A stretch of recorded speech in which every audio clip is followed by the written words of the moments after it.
Hello दोस्तों, मेरा नाम है रहनुमा और मैं आपका स्वागत करती हूँ जीएस स्टडी कॉर्नर पे। दोस्तों, आज हम इतिहास पढ़ेंगे। इतिहास में हम आधुनिक भारत के इतिहास के बारे में पढ़ेंगे। इससे पहले हमने आधुनिक भारत के इतिहास पर कई वीडियो बनाई हैं, तो अगर आपने वो वीडियो नहीं देखी है आप उन वीडियो को देख सकते हैं। तो आज का जो टॉपिक है, हम सिख आंग्ल युद्ध प्रथम के बारे में पढ़ेंगे और द्वितीय सिख आंग्ल युद्ध के बारे में पढ़ेंगे। उससे पहले हम सिख साम्राज्य था उसके बारे में बात कर रहे थे। इससे पहले मैंने सिख साम्राज्य पर एक वीडियो बनाई है, तो आप उस वीडियो को भी देख सकते हैं। तो आज जो हम महाराजा रणजीत सिंह के बारे में पढ़ रहे थे, उसके बाद उनके जो उत्तराधिकारी आएंगे उनके बारे में पढ़ेंगे और खास तौर पे जो आपका सिख साम्राज्य है उसका अंतिम शासक कौन होगा उसके बारे में देखेंगे। और उसके बाद क्या ऐसी परिस्थितियां थी जिसमें सिख आंग्ल युद्ध हुआ, उन सारी चीजों को हम इस बात में डिस्कस करेंगे। ठीक है, तो इसमें डिस्कस करेंगे। इससे पहले चलिए अब हम ये देख लेते हैं कि महाराजा रणजीत सिंह की जब डेथ हो जाती है तो उसके बाद में एक और आते हैं, फिर बाद में कौन आता है, महाराजा दिलीप सिंह। तो महाराजा दिलीप सिंह के बारे में इसलिए भी पढ़ेंगे क्योंकि ये क्या है, अंतिम शासक है और उत्तराधिकारी भी बनते हैं। तो ठीक है, अब हम इनके बारे में कुछ बेसिक चीजें हैं उन चीजों को पढ़ लेंगे और फिर बाद में हम प्रथम आंग्ल सिख युद्ध के बारे में बात करेंगे। ठीक है, तो चलिए महाराजा दिलीप सिंह की बात कर रहे थे। ये कैसे थे, अल्पवयस्क थे। ये अल्पवयस्क शासक बने थे। इनकी उम्र कितनी थी, तो 4 से 5 वर्ष के थे और ये अल्पवयस्क यानी कम उम्र में शासक बने थे। ठीक है, और अंतिम सिख साम्राज्य के शासक थे। अगर आपसे पूछा जाए सिख साम्राज्य के अंतिम शासक कौन बने थे, तो अंतिम शासक में नाम किसका आ जाएगा, महाराजा महाराजा दिलीप सिंह का नाम आ जाएगा। ठीक है, अब हम आगे चलते हैं। तो क्योंकि इनकी अल्पवयस्क है, इनकी उम्र 4 से 5 वर्ष है, तो इनका जो राज्य अभिषेक है वो करा दिया जाएगा। लेकिन इनकी संरक्षिका के रूप में कौन काम किया करेगा, तो महारानी जिंद कौर इनकी संरक्षिका के रूप में कार्य करेंगी। महारानी जिंद कौर कौन होंगी, तो महाराजा रणजीत सिंह की छोटी उनकी जो बीवी है उनकी पत्नी होंगी। ठीक है, तो उनकी छोटी रानी कौन होंगी, महारानी जिंद कौर। उनका पुत्र कौन है, महाराजा दिलीप सिंह है। उनकी कितनी उम्र थी, 4 से 5 वर्ष थी। इसीलिए इनकी संरक्षिका के रूप में किसने काम किया था, तो महारानी जिंद कौर ने काम किया था। ठीक है, अब हम आगे चलेंगे। तो इन्हीं के समय में इनसे एक चीज और पूछी जाती है कि प्रथम सिख आंग्ल युद्ध और द्वितीय आंग्ल सिख युद्ध किसके समय में हुआ था, तो किसके समय में हुआ था, इन्हीं के समय में हुआ था। ये जब बैठे थे, क्योंकि महाराजा रणजीत सिंह की शक्ति आप जानते हैं, इतनी ज्यादा उनकी शक्ति थी, उन्होंने सिख साम्राज्य को स्थायित्व प्रदान किया था और इनके समय में सिख साम्राज्य की बहुत ज्यादा वृद्धि हुई थी। तो इनका साम्राज्य दूर दूर तक फैल गया था महाराजा रणजीत सिंह के समय। लेकिन जब महाराजा दिलीप सिंह बैठेंगे, यानी इनकी कम उम्र है, जाहिर सी बात है, और इनकी जो संरक्षिका है महारानी जिंद कौर है, तो इनके समय में क्या होगा, अंग्रेजों की शक्ति बढ़ चुकी होगी और अंग्रेज क्योंकि शासक सही नहीं है, कमजोर है, इस वजह से अंग्रेज क्या करेंगे, युद्ध कर देंगे। तो इनका जो आक्रमण होगा, जो युद्ध होगा, वो किस नाम से जाना जाता है, प्रथम सिख आंग्ल युद्ध, द्वितीय सिख आंग्ल युद्ध करते हैं। किनके समय में हुए आपसे पूछा जाता है, तो आंसर आपका क्या हो जाएगा, महाराजा दिलीप सिंह के समय में ये युद्ध हुए थे। ठीक, अब हम आगे चलेंगे। दिलीप सिंह को क्या करते हैं, दिलीप सिंह को 50,000 पाउंड वार्षिक पेंशन देकर अंग्रेज क्या कर देंगे, इन्हें पढ़ाई के लिए लंदन भेज देंगे। ठीक है, तो दिलीप सिंह क्योंकि काफी कम उम्र के थे, तो जब ये युद्ध होगा, ये लोग हार जाएंगे, तो क्या होगा, 50,000 पाउंड वार्षिक पेंशन दे देंगे और उस पेंशन के देकर इन्हें क्या कर देंगे, इन्हें पढ़ाई के लिए लंदन भेज दिया जाएगा। ठीक, आगे हम चलेंगे। इनकी क्या हो जाएगी, फ्रांस में ही इनकी मृत्यु हो जाएगी और इंग्लैंड में इनका क्या हो जाएगा, अंतिम संस्कार कर दिया जाएगा। ठीक, अब हम आगे चलेंगे महारानी जिंद कौर पे। तो महारानी जिंद कौर से भी एक आध क्वेश्चन बन सकता है, तो इसलिए हम महारानी जिंद कौर के बारे में भी पढ़ेंगे। ठीक है, तो पहली चीज, महारानी जिंद कौर की अगर हम समय की बात करें या इनका प्रभावी रहे, कितने समय तक ये प्रभावी रही, तो आप जानते हैं इनका, क्योंकि इन्हें बैठाया था और संरक्षिका के रूप में इन्होंने काम किया था, इसलिए जो समय था 1843 से 1846 तक का समय महारानी जिंद कौर के नाम है। ठीक है, अब हम चलते हैं सिख साम्राज्य की संरक्षिका के रूप में। आपसे पूछा जाए महाराजा दिलीप सिंह की संरक्षिका कौन थी, तो आंसर क्या हो जाएगा आपका, महारानी जिंद कौर हो जाएगा। आपसे पूछा जाए सिख साम्राज्य की संरक्षिका के रूप में किसने कार्य किया, तो कौन हो जाएगा, आपका आंसर महारानी जिंद कौर हो जाएगा। महारानी जिंद कौर को महारानी जिंदा के नाम से भी जाना जाता था और इन्हें पंजाब का मैसालीना भी कहा जाता था। तो चलिए अब हम आगे देख लेते हैं। दिलीप सिंह इन्हीं के पुत्र थे। जो दिलीप सिंह ये बैठे थे कम उम्र के थे, तो ये पुत्र किसके थे? तो महारानी जिंदा कौर के। जिंद कौर, जिंदन कौर इस तरह से मिलता है और महारानी जिंदा के नाम से भी इन्हें जाना जाता था। तो दिलीप सिंह किनके पुत्र थे? महारानी जिंदा कौर के थे।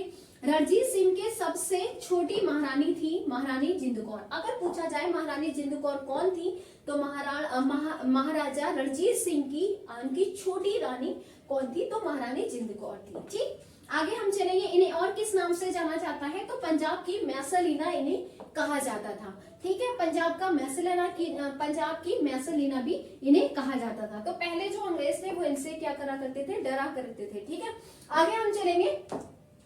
प्रथम आंग्ल सिख युद्ध। तो अगर हम इनके देखें, पहले दो चीजें हमने देख ली, महाराजा दिलीप सिंह उनके अंतिम शासक थे, फिर हमने देखा महारानी जिंद कौर के बारे में। हो सकता है एक आध क्वेश्चन आपका इनसे भी बन जाए। उसके बाद हम देखेंगे प्रथम आंग्ल सिख युद्ध, द्वितीय आंग्ल सिख युद्ध। तो जब आपने देखा था अमृतसर की जो संधि हुई थी, उसके तहत एक सतलज नदी की एक इस तरह से हम देख लेते हैं। यहाँ पे मैंने लिख भी दिए कितनी इंपॉर्टेंट संधियां थी। तो अमृतसर की संधि हुई थी। महाराजा रणजीत सिंह के समय ताकत बहुत ज्यादा थी सिखों की, और अंग्रेजों के पास भी ताकत थी, लेकिन वो सिखों को आपस में युद्ध नहीं करना चाहते थे, और इस तरीके से रणजीत सिंह अपना शासन कर रहे थे और अंग्रेज अपना इधर शासन कर रहे थे। तो एक संधि हुई थी, उसके बारे में हम बाद में पढ़ेंगे। पहले हम इनके युद्ध के बारे में देखेंगे। ठीक है, डिटेल से। तो पहली चीज, प्रथम आंग्ल सिख युद्ध कब हुआ? तो 1845 में प्रथम आंग्ल सिख युद्ध हुआ। ठीक है, पहली चीज कब हुआ? तो सन आपको सिर्फ याद रखना है 1845 में। किसके किसके बीच में हुआ? तो आपसे पूछा जाता है। आप जानते हैं आंग्ल का मतलब क्या होता है? अंग्रेजों के बीच में। और सिख आप जानते हैं, सिख समुदाय जो सिख साम्राज्य था उन लोगों के बीच में हुआ था। तो पहली सन पूछी जाती है। बहुत ज्यादा क्वेश्चन इससे नहीं पूछे जाते हैं, इसलिए जितने पूछे जाते हैं हम उन चीजों को कवर करने की कोशिश करेंगे। तो पहली चीज 1845 में हुआ। कब हुआ? 1845 आंग्ल सिख युद्ध, सिखों और अंग्रेजों के बीच में युद्ध हुआ। दूसरा जो महत्वपूर्ण युद्ध है द्वितीय आंग्ल सिख युद्ध। अगर इस युद्ध की बात करें तो इसका जो सन है 1848 से 1849 है। इस युद्ध में जो दूसरा युद्ध हुआ है, इसमें इंपॉर्टेंट क्या चीज है? तो आपकी चीज है जलियांवाला युद्ध तथा गुजरात या तोपों का युद्ध। जलियांवाला युद्ध या गुजरात या तोपों का युद्ध, दो युद्ध महत्वपूर्ण हैं। इनके इस युद्ध के बीच में कौन से युद्ध हुए? दो युद्ध हुए हैं। जलियांवाला युद्ध, ये बहुत पूछा जाता है।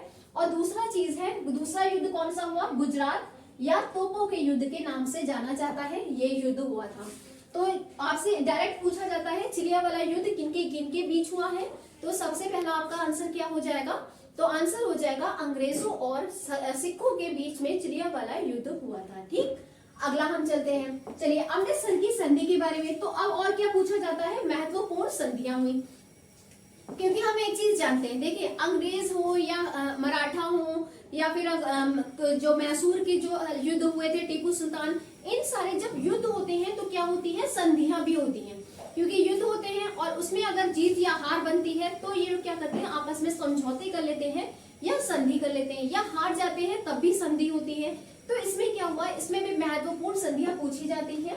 तो आपकी दो तीन महत्वपूर्ण संधियां हैं। पहली चीज अमृतसर की संधि हुई, वो किसके बीच में हुई उसके बारे में डिस्कस करेंगे। तो कब हुई थी अमृतसर की संधि? बहुत ज्यादा इंपॉर्टेंट है, आपसे पूछा जाता है अमृतसर की संधि सिख और अंग्रेजों के बीच में कब हुई थी? तो 1809 में। आपसे ये भी पूछा जाता है किसके किसके बीच में? तो अंग्रेजों और रणजीत सिंह के बीच में। अगर हम देखें अंग्रेजों से कौन था? तो मेटकॉफ, चार्ल्स मेटकॉफ।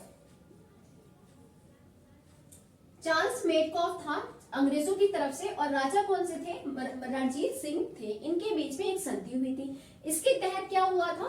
तो इसके तहत सतलज नदी, ये जो आपकी जम्मू कश्मीर में सतलज नदी, तो ये सतलज नदी जो जा रही थी आपकी, वो आपकी जो इधर वाला एरिया है सतलज नदी के इधर वाला, ये एरिया कौन सा होता है? पश्चिम होता है। ये एरिया कौन सा होता है? पूरब होता है।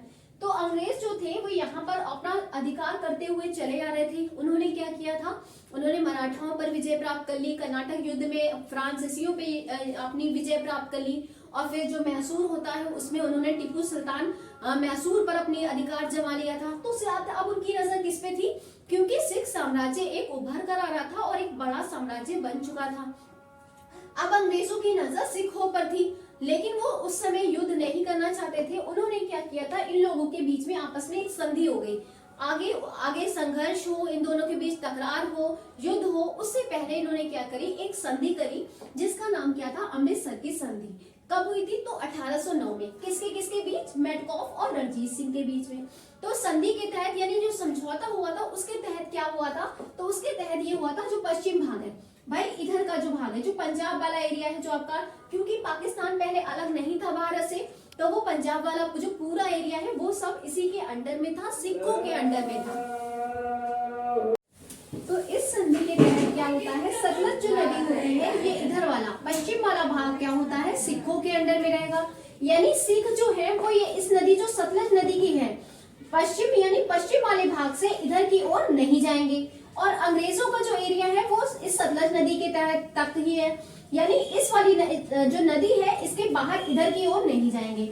यानी सिख जो है वो इस सतलज नदी से आगे नहीं बढ़ेंगे और अंग्रेज जो है वो इधर नहीं बढ़ेंगे। तो सिखों की तरफ कौन सा भाग हो गया था, पश्चिम भाग हो गया था। और पूर्वी भाग की बात करें तो ये अंग्रेजों के अंडर में आ गया था। पूरब वाले भाग में अंग्रेजों का हिस्सा रहेगा, जबकि पश्चिम वाले भाग में सिखों का हिस्सा रहेगा। अब हम बात करते हैं लाहौर की संधि। तो लाहौर की जो संधि हुई थी वो 9 मार्च 1846 में हुई थी। अगर हम बात करें भैरोवाल की संधि, तो इसमें देखो सिख साम्राज्य में 3 संधियां महत्वपूर्ण हैं, उन्हीं के बारे में हम पढ़ रहे हैं। पहले लाहौर की संधि अमृतसर की संधि पढ़ ली, अब हम लाहौर की संधि पढ़ रहे हैं। 9 मार्च 1846 को ये संधि होती है। उसके बाद एक और इम्पोर्टेंट संधि होती है, बहुत ज्यादा इम्पोर्टेंट नहीं है, बस इतना याद रखना है, लाहौर की संधि किसके किसके बीच हुई है, तो अंग्रेजों और सिखों के बीच में हुई है। ठीक है, अगला था अपने भैरोवाल की संधि। तो 22 दिसंबर 1846 को भैरोवाल की संधि हुई थी। ठीक है, आगे हम चलेंगे। इस संधि के तहत राजा दिलीप सिंह के संरक्षण हेतु अंग्रेजी सेना का प्रवास पंजाब से मान लिया जाता है। तो ये पहली चीज थी, इस संधि के तहत क्या हुआ था, राजा दिलीप सिंह के संरक्षण हेतु अंग्रेजी सेना का प्रवास पंजाब से मान लिया गया था। ठीक, ये पहली बात है। दूसरा पॉइंट की बात करें, महारानी जिंदा कौर यानी महारानी जिंदा या महारानी जिंद कौर, एक बात है की है। ठीक है, महारानी जिंदा कौर के राजा दिलीप सिंह से अलग कर दिया गया। भाई राजा दिलीप सिंह थे, उनकी संरक्षिका के रूप में कौन काम कर रहा था, तो महारानी जिंदा कर रही थी। महारानी जिंदा को दिलीप सिंह से अलग कर दिया गया।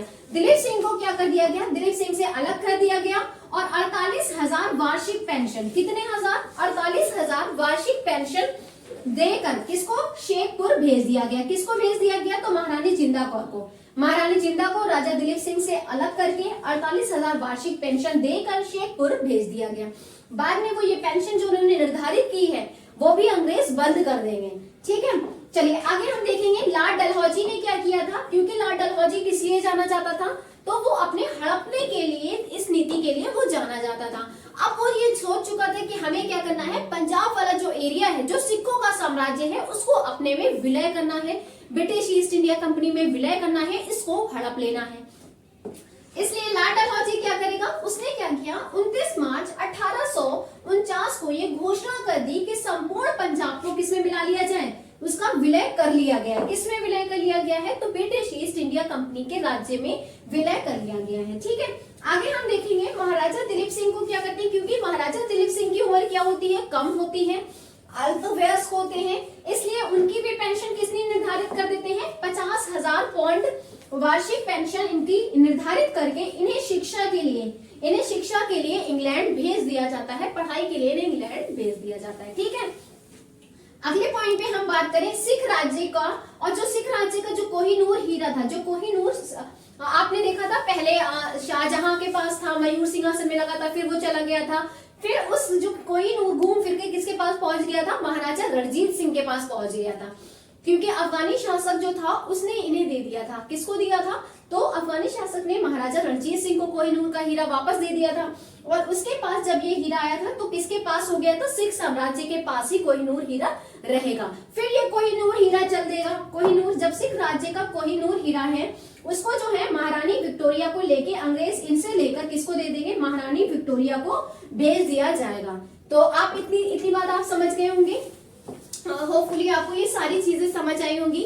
तो अगर आपको मेरी वीडियो पसंद आई हो तो प्लीज वीडियो को लाइक करें, शेयर करें, कमेंट करें और हाँ, चैनल को सब्सक्राइब करना ना भूलें। Thank you for watching my video.